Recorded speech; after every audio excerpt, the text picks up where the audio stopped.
Welcome to Work in Progress, Conversations with Creators. I'm your host, Logan Roy Speitman. On today's program, I'm thrilled to have with me Adam Nimoy, who wrote this book, The Most Human, about his relationship with his father, Leonard Nimoy, most famous for his role as Mr. Spock on Star Trek. We had a really wonderful conversation, and I hope that you enjoy. If you enjoy our podcast, please like and subscribe and consider becoming a digital subscriber to the Albuquerque Journal to help us bring you more content like this. You can find this episode and all of our podcasts on the Albuquerque Journal website, abqjournal.com, as well as YouTube, iTunes, and Spotify. See the show notes for a discount code on a digital subscription. Thank you for supporting the Albuquerque Journal, New Mexico's leading news. Hello, Adam. Welcome to the program. Thank you for having me, Logan. Yeah, no, this is wonderful. And your memoir, it's very moving, funny in places, unexpectedly so, I think. But it's all about your relationship with your father, who, of course, is, a great photographer and artist, many things, but known to most people as Mr. Spock. And you say he really was quite a bit like his character. So talk about that. Well, yeah, my experience of my father when I was younger was a man who was very kind of introverted, kind of aloof a little bit, hard to get to know. You have to understand, my dad came to California in 1949 at the age of 18 with nothing. His parents were very unhappy with his desire to go to work as an actor in Hollywood. So he had to support himself. And so when I was growing up, he was working a lot of different odd jobs. Star Trek didn't come along until 1966 when I was 10 years old.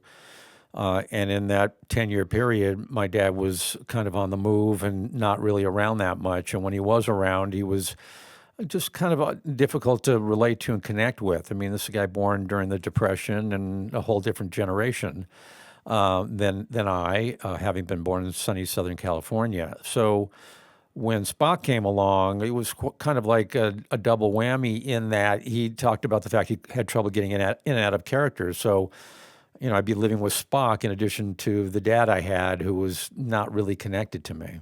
Yeah. And you talk about how, he was very kind of loving and appreciative of his fans, and you would see that. And how did that make you feel? Well, it was difficult sharing him with the fans. I mean, I actually respected that because I really understood it was a fan-based business. And look, we were all, the whole family was so excited about the change in our fortunes, really. I mean, we were a hand-to-mouth family. It was a real struggle for us. And then all of a sudden, it was like we hit the lottery ticket. Dad was successful and popular, and the series was taking off, and people loved Mr. Spock. And my sister Julie and I, she's 18 months older, we and my mom, we were all on it. We loved the experience. But along with that comes the fact that it is a fan-based business, and when you're out in public, you don't have the anonymity that you used to enjoy. And I actually admired and respected the way my dad was very patient and happy to engage with the fans. But there was, there's a little bit of a kind of inner conflict in the fact that I didn't have a real connection to him to begin with, and I'm sort of losing him to the public. Yeah, and you open your memoir, kind of going to biblical times and stories of fathers and sons. Your synagogue that you went to growing up had a big mural of Abraham when he's about to sacrifice Isaac. God tells, if people don't know the story, God tells Abraham, sacrifice your own son, and he's ready to do it. He gets out the butcher knife, right? And then God's like, no, just kidding, I guess, and provides a lamb, and people interpret that story all different ways. But you kind of bring this, and then talk about that relationship of Abraham and Isaac, then Isaac and Jacob and his sons, and that you see this kind of, there's like dysfunctional family stories right in the Bible, and it seems like it's something that goes back to the beginning of time. And I don't know what it is, particularly with fathers and sons. My father and I think, had a very close relationship, but sometimes rocky. He was kind of the opposite. I think his father was like your father. very silent and aloof, and he had a lot of trouble with that. My father was very demonstrative, sometimes too much so. So that's a different problem.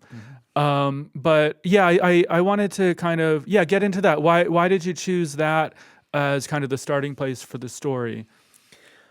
Well, I mean, I chose that because I would spend a lot of time in the synagogue with my father. This is every year on Yom Kippur, which is a part of the Jewish New Year. It's the holiest day of the year. I would go with my dad to the synagogue, and he would read from Book of Jonah. And I just had this experience one time going with him where I noticed this mural of Abraham sacrificing Isaac. And the reason why I mention it is because, I mean, it's interesting you want to do the deep dive and go there because the fact is in our DNA within the Jewish tradition, there is this dynamic of conflict between Abraham and Isaac, Isaac and his son Jacob, because he favored Esau, and Jacob and his 12 sons, most of whom he didn't care about, only the last 2 sons, the youngest 2, because they were born from his favorite wife, Rachel. So my dynamic with my dad follows suit in that. And what I'm trying to say is that it's in our DNA, and this has been going on for generations, for 3 millennium, really. That's how old that story is. And the issue for me is, what can I do about it, if anything? Is this our fate? We're just going to have a difficult and troubled relationship, or is there a way out? And it's through the miracle of recovery that we found the tools to kind of rebridge and rebuild a relationship. The fact is that I'm in recovery. I've been in recovery for 21 years, and I share this story anonymously of the trouble I had with my dad, and then the reconciliation period. We're not the only ones. There's dysfunction in many families, whether it's with a father and son, or a mother-daughter, or or whoever, or brother and sister. Dysfunctional dynamics are not unique to us. And when I was sharing this story anonymously in these 12-step meetings I was going to, it was resonating with people and was inspiring people to make their own, go on their own path of recovery and trying to rebuild a relationship with their parents. So that's, why I wrote this book to begin with. I'm trying to show people that family dysfunction is not a fait accompli. You don't have to just resign yourself to it. There are things that can be done, although it's not for everybody, and it's not easy. Yeah, I used to drink too much myself, and it's been a little over a year that I'm not doing that anymore. And initially, I went to AA meetings, anyway, and so I do credit that program, at least in the beginning, with being very, very helpful. So yeah, talk a little bit more about that, and because we're using the word dysfunctional, but on the other hand, you can say, well, your father was very functional. He had a job that he showed up to on time, and was successful. And he didn't seem to have the kind of strong outbursts, or kind of some of the problems that some people with who drink too much have. But yet it affected his relationship. So talk a little bit about that. Well, there's a couple things that come to mind based on what you just said, and that is that, number one, my dad was a very high-functioning alcoholic. Okay, he was an admitted alcoholic. He said as much in an interview with none other than Bill Shatner. Yeah. And that it really started to get heavy when he was in Star Trek, because he needed a way to decompress, and that's the way he did it. And he was a high-functioning alcoholic. He never missed a call time. I was a high-functioning pothead. I mean, I smoked dope almost every day for 30 years. Yet I still managed to get myself through law school and have a law career and have a TV directing career, et cetera. I mean, I'm very much like my dad in that respect. So there's always that. I mean, there's a lot of people who are high-functioning addicts and alcoholics. There's no doubt about it. The other point I want to make is that my father was a very talented individual in a lot of different ways. Writer, director, actor, photographer. I mean, the guy had a private pilot's license. He could captain a boat from his years on the Charles River as a kid in Boston. I mean, he had many, many talents, my father. On the subject of parenting, he was definitely challenged. Yeah. That's just the way it was. This was kind of a blind spot for him. The saving grace is I always admired my dad. I always really respected him. On the other hand, when we had a difference of opinion, we did not have the tool. Neither of us really had great tools of communication. And instead of trying to figure out how to communicate with one another and how to feel our feelings, we were self-medicating with pot and alcohol. Right. So, it's very possible just to go through the world, and the appearances look great. I mean, if you look at the fan magazines from these, and there's a voluminous amount of this material of, behind the scenes, Leonard Nimoy and his family, we look perfectly great together. And thanks to my mother, who was really the unsung hero in this story, she was a loving, kind, caring, considerate parent that really kept the family together. So appearances are one thing, but the reality of the real relationship between my dad and I was something completely different.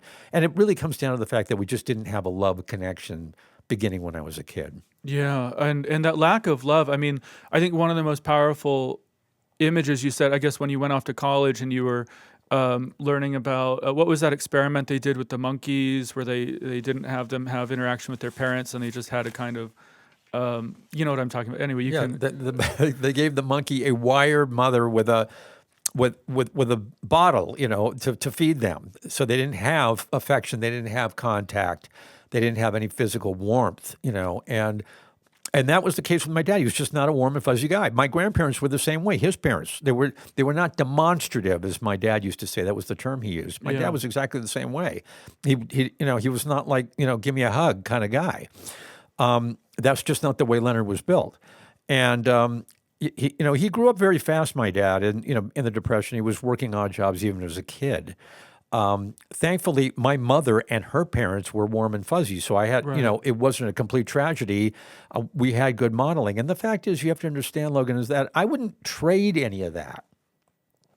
Leonard had to be the way he was in order to, I believe, succeed as far as he did. Mm-hmm. I mean, he came into Hollywood with nothing but a Boston accent. Right. Which he was told to lose. I mean, he had no connections and no, the odds were against him, but Leonard was a fighter. He was a tough kid from the streets of Boston, and he was going to succeed no matter what, and what obstacle got in his way. So, on the one hand, I'm very grateful for Spock and the success. I mean, I'm still feeling the love and the, for Spock and for Leonard, 59 years later, here we are, and I'm enjoying that, and I love the legacy of that. But really, I have to take the good with the bad. And the tough part was that my dad could be very, very difficult. And Hollywood is not an easy place to survive. Yeah. And I think, people are going to enjoy reading this, that I mean, you delve into those kind of darker aspects and really, explore that. And I think that's healing for people who have had those experiences in their own families to read about. But then there's also, like I said, a lot of humor in the book and a lot of interesting little facts. Like you learn that the same person that made Spock's ears also did like the Wicked Witch's nose for the Wizard of Oz. I didn't know that. I don't. Maybe probably all the obsessive Star Trek fans know everything anyway. But yeah, they're out there. Do you find, like, actually shifting a little bit, do you meet like Star Trek fans who know a lot more about the show than you do? Well, yeah. I mean, when we, just as an interesting example, when my dad and I were going to make a documentary about Mr. Spock, we started in 2014. We were thinking about looking ahead to 2016, which was going to be the 50-year anniversary of Star Trek.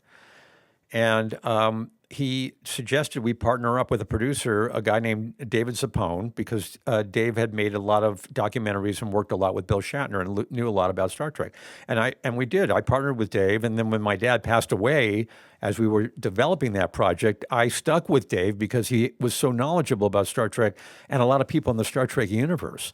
But the fact of the matter is that guys like Dave know everything you need to know about the original series, and plenty of things you simply do not need to know about the original series. We would be in the editing room and we were looking for clips of things, and I'd say, Dave, what was the episode where Spock is trapped in the cave, the ice cave, and it's Mariette Hartley is there. Oh, that's episode 22, season 3. And, tomorrow is, I can't even remember, all our yesteryears and blah, blah, blah, blah. And on that, your dad had a lot of trouble with the producers on that show because of, it's like, dude, I just need to know the episode so we can pull the clip.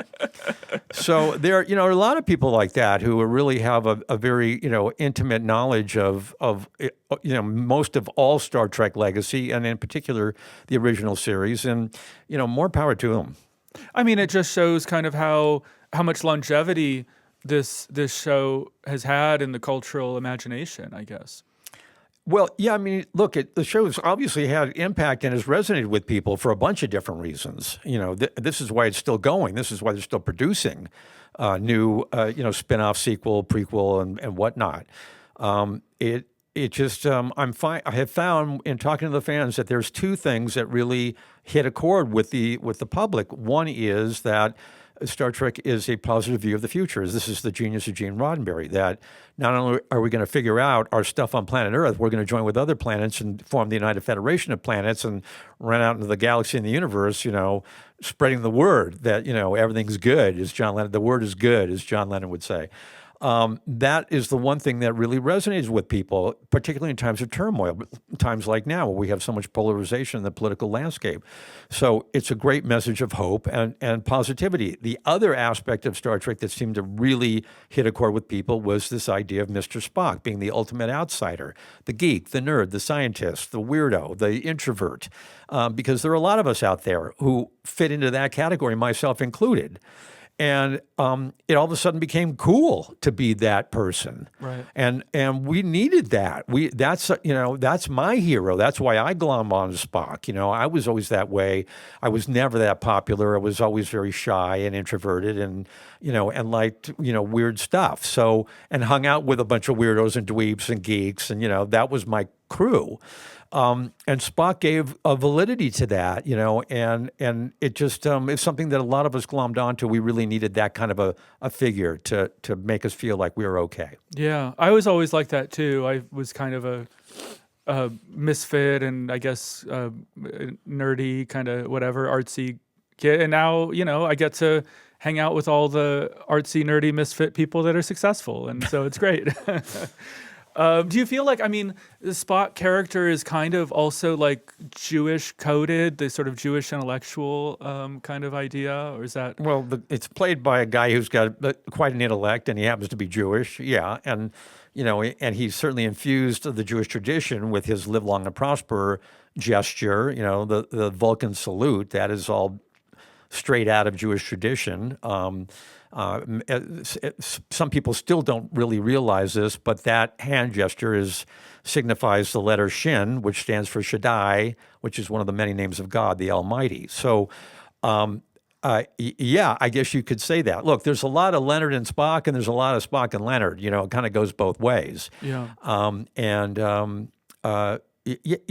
For me, there's Judaism in Star Trek because Bill Shatner is also Jewish. It's just a couple of Jewish guys running around the galaxy trying to spread, love and peace with everybody. So I guess the answer to your question is yes. And I do think also like Star Trek explored these social themes. It explored the idea of like othering people, and it had a multiracial cast. And all of that. Well, this is, again, the genius of Gene Roddenberry. Yeah, it's, infinite diversity and infinite combinations, IDIC, that we're all going to get along. It's multiracial, multi-ethnic on the bridge of the Enterprise. However, as my father pointed out to me, the only alien on the bridge of the Enterprise is Mr. Spock. And that's where, again, his kind of tradition of being an immigrant living in Boston really came into play. Because my dad was born and raised in the West End of Boston, which was complete immigrant bubble. It was, Irish, Italian, and a bunch of Russian Jews, including my dad and his parents. And his whole objective in life was how to get the hell out of there and integrate himself with the broader American society as a whole. He wanted to really become an American, which he could not do living there. And he knew he had to get out of Boston to do that. Well, by the same token, my dad told me this is how he really found a personal connection to Spock. Spock is the same way. Spock was supposed to go to the Vulcan Science Academy and pissed off his dad that he wanted to join Starfleet, much like my dad pissed off his parents that he wanted to go to Hollywood. Right. So, and then Spock's objective is to integrate himself with his human counterparts. He's half human, but he's also half alien. And his whole objective was to integrate himself into the milieu of his crewmates, into this kind of human existence that he was in. So that is the genius of my dad, and it's something that he passed on to me when I was learning how to direct TV. It's like you have to find a personal connection to the story or the character. You must, otherwise, what are you playing? I mean, it's hard to it's hard to really connect and hard to be believable in what you're doing. Yeah. No, that's fantastic. I'm just struck as I'm talking to you, like how much you look like your father, which isn't unusual. I look like my father, and the older I get, the more I look like him, like he looked, and then I think, oh, am I also acting like him? And then when you became a father yourself, how did your perspective on your own father change, or what worries did you have about becoming a father, maybe? Well, I had a very different upbringing than my dad, and I just had a very different. I wasn't as desperate to survive as he was. We had some economic stability in the family, so I had aspirations. I mean, I had goals. I had, a purpose in terms of my profession. I survived law school and 7 years of law practice. I mean, I did have. I did want a career for myself, but I also want balance in my life that my father really didn't have. My dad was all career when I was growing up. Family was a kind of a distant second in terms of priorities. My point of view was very different. I mean, I was really involved with raising my kids. I had an 18-year marriage, and we had 2 kids, Maddie and Jonah. They were only 2 years apart. And, the Maddie and Jonah show was like just a lot of fun. And I really loved hanging out with those guys. But, I had just a different connection to them to begin with. But you have to also understand that even though I was a very involved father, I mean, I was like coaching Maddie's soccer games and taking her to her tutors and getting her to school on time and her doctor's appointments. And Jonah, I was taking him to surf with his buddies, and we were jamming together. I mean, I brainwashed that kid I got him a drum kit when he was 8, and he learned how to play guitar when he was 11. And, I just loved doing stuff with them. And I was dumb enough to get up at 5:30 in the morning to take Jonah and his buddies surfing out of Malibu. I mean, it was stuff like that. Yet they still found reasons to be angry with me and even hate me. That's just a part of the equation, and it's how do you deal with the conflict as a parent? I mean, there's going to be pushback.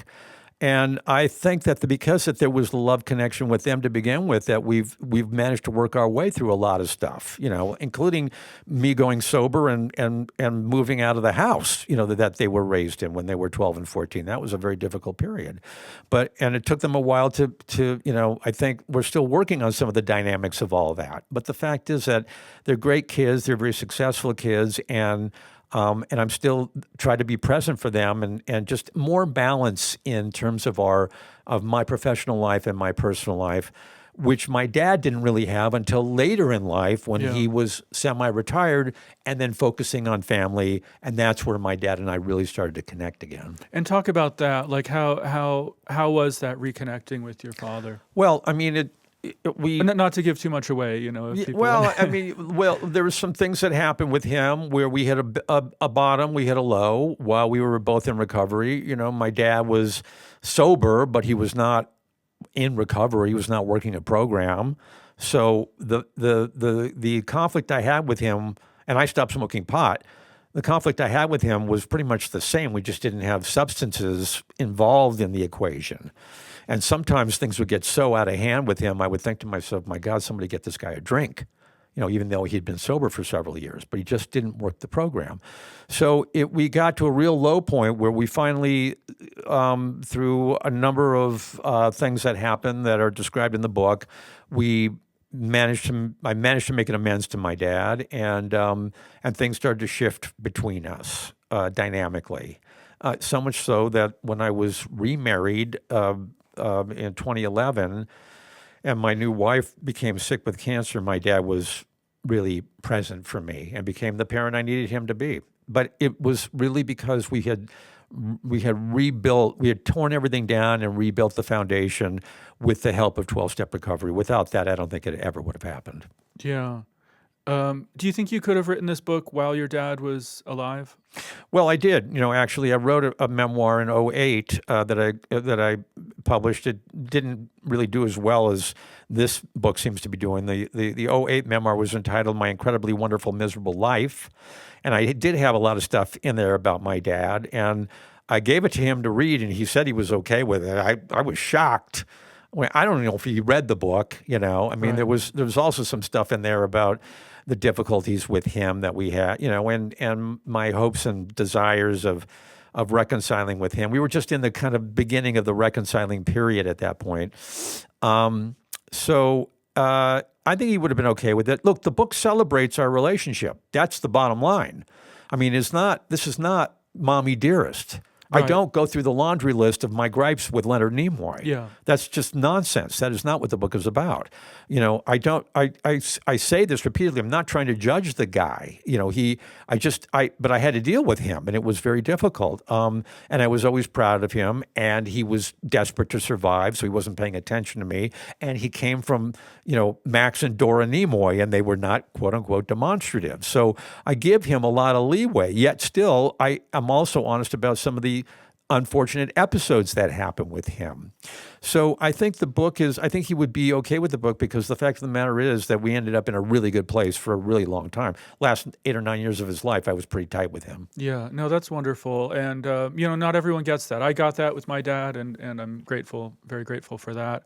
It's called The Most Human. So, I do think this is something, when you're a kid, maybe you think of your dad as a sort of godlike figure or superhero, or then you start to have conflicts and you see them in a different way. And then as we get older, we maybe finally see them as humans. Well, yeah. I mean, the issue for me is like how much to humanize Leonard Nimoy where that'll be palatable for the fans. This is the tightrope I have to walk when I write a book like The Most Human: Reconciling with My Father, Leonard Nimoy. I mean, and this is why I solicited the help of an editor, a woman who was in the New York publishing industry for a long time, because I wanted to do it right, and I wanted to do it justice, and I wanted to honor him. And I wanted to tell just enough so people have an idea of what the dynamic was and not tell too much. And when I was talking to Brenda Copeland in New York City about possibly working together, she confessed to me that she knew nothing about Star Trek. Perfect. You're hired. Perfect. Because she had no investment, and she wasn't going to be protective of Spock and Leonard Nimoy. And she was just going to be sort of a neutral observer. And she's the one who said, you need to go deeper with this episode with him. Or she would say, this other episode we don't need. We have enough now. Yeah. To give people an idea of what the dynamic was like. So, again, there's millions of fans out there who love Leonard Nimoy, and I want to honor that. I love Leonard. I love Spock. Let me put you this way: I've always adored Spock, and I talked about the fact that loving Spock was very easy. Loving Leonard was really challenging. Yeah, yeah. Until the end when we were reconciled with one another. What's the response been? No one's complained lately. I haven't had any angry fans come out to me saying that, how could you do this to my favorite, pop culture hero? It seems to be resonating. People seem to appreciate it, that there's some honesty, there's some vulnerability, there's some humor. I talk about my trials with, it's not just with my dad, it was with, my Jewish mother, in the end. I had a lot of challenges with her, my teenage kids, my lovely ex-wife, who I have a very good relationship with. It's I think people really identified with that. Sometimes these family dynamics can be very challenging, and what I try to get across to people is like that the story seems to resonate with people. But I think the important message and I think people are picking up on this, is that you do not need to be an addict or an alcoholic to be in recovery. You do not need to be an alcoholic or an addict to be in recovery. Everybody's recovering from something. Recovery principles are just to help people live life on life's terms. They're just very, a kind of like just sensible help that we get. And I need it. That's why I still go to meetings 21 years later. people are recovering from a lot of things. If it's not drugs and alcohol, it's a failed marriage, it's the loss of a relationship, it's the loss of a loved one, it's a physical infirmity that they're trying to overcome and recover from. It's the loss of a career like I went through. I mean, everybody's suffering loss somewhere. So I'm just trying to tell people that this worked for me. These are kind of the tools I use that helped me get through this very dark time with my dad, and even with my kids and my ex-wife. And I'm hoping that there's something in here that people find useful. That's the message. And I think people are responding to that. And that's why I seem to be getting a positive response about the book. Yeah. And I guess, the message is to live long and prosper. Well, that's always my coda to every presentation I make is live long and prosper, because I'm a fan just like everybody else, and I honor that. I am where I am. I'm a part of the legacy. Look, here's the thing, Logan. It's a dance of the fact of I'm my own man. I have my own interests. I have my own accomplishments. Yet I am the son of Leonard Nimoy, and I do have a story to tell that will be of interest to people because it's Leonard Nimoy, and I acknowledge all that. There's no doubt about that. But so on the one hand, I am a Star Trek fan, and hey, live long and prosper. And I'm happy to meet people at conventions, and I love meeting with the fans, and I love talking about Leonard. But it's not like that's my entire life in existence. I have my own interests. I have different projects going on. I still have objectives in my life. I'm still trying to be artistic in my life, like my dad, which is that you just have to keep moving forward. Yeah. Oh, and I think even in this memoir, your artistry comes through, because people may pick up the book because they're interested in your father, but they'll continue reading it because of the way you tell the story and your gift with language and storytelling. Well, thank you. I mean, I've always been a writer. I've been writing all my life, and I love the craft of writing. My ask of Brenda, my editor, was just please make me a better writer. And excuse me. And then one of the first things she said to me was, okay, begin by taking out all the ands and all the buts. You've got too many of them. They're everywhere. Okay, I think I can do that. I worked very hard on the book. It was a labor of love. There were a lot of rewrites. I even went to New York for a month and just hunkered down with her in a writer's room, and we just went through it. Trying to get it to another level. So yeah, there's that. But I'm like my dad. I mean, I have a lot of other interests too. I mean, my interest in in practicing law, my interest in directing, my interest in photography. I'm a lot like Leonard. I'm hungry to try to express myself creatively. What's a current project that you're working on that you're excited about? Well, before we go, I think we're maybe running out of time. Okay. Well, one of the things that's happening is on the 25th of October, I have a photography show that's going up in Los Angeles, and it's a collective of other photographers, friends of mine who are in recovery. It's a recovery show, and we're just kind of it's entitled through sober eyes, artists and photographers in recovery, and there's 5 or 6 of us who are going to put up work, and we've been sober for a long time, and we're just trying to kind of share with our friends and family and the public what our perspective is from a person who's sober in recovery. And it's great to be in that community and doing something with the community. I'm really excited about the exhibit. I've been taking pictures since I was a kid. Again, following in my father's footsteps. Yeah, absolutely. When I was 14, I borrowed his Minolta and started shooting. And one of my photos ended up in a couple of my photos ended up in some of his photography books. Yeah. Which you talk about I'm sorry? Which you talk about in this book, sometimes not credited. Yes, exactly. Sometimes not adequately credited. And then the next thing I'm going to be doing is working on a documentary with a good friend of mine who's a bass player in the music industry.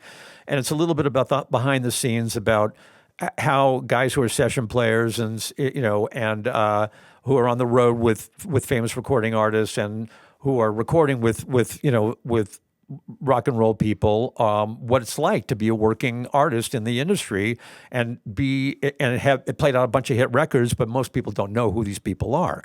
It's a little bit like the Wrecking Crew. It's a kind of behind the scenes look at the recording industry.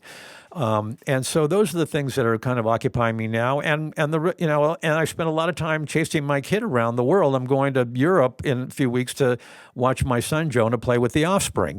He's one of these guys who's, in the industry and a hardworking musician, kind of behind the scenes. And that's a very exciting part of my life as well. And I'm spending time with my daughter and my new granddaughter. My daughter is an executive at Paramount, where my dad worked. She's in production at CBS TV. So these are the things that are like occupying my time at this point in my life. Well, it's very exciting. You have a very full life and seem to be in good health. And so, yeah, it's wonderful. And thank you so much for being here with me. This has been really a pleasure speaking with you. Logan, as always, live long and prosper. There we go. Thank you. Thank you.